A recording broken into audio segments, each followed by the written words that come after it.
الأسرة حصن وملاذ، والأسرة من أغلى النعم. بسم الله الرحمن الرحيم.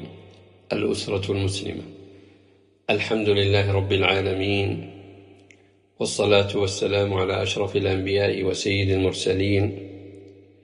لقد رغب الإسلام في بناء الأسرة المسلمة، بل أمر بذلك.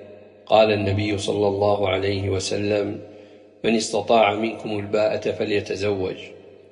ينبغي أن يكون أمنية كل شاب وفتاة أسوياء بناء أسرة، لأن ذلك هو هدي الإسلام، وهذه الأسرة هي المحضن التربوي الأساسي لبناء القيم والأخلاق والسلوك والآداب.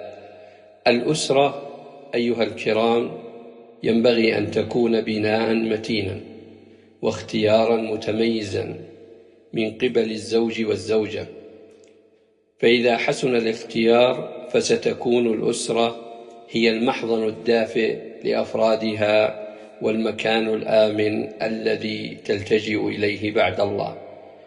إن تماسك الأسرة وتقاربها وتآلفها ومحبتهم بعضهم لبعض هو المطلب من كل أسرة.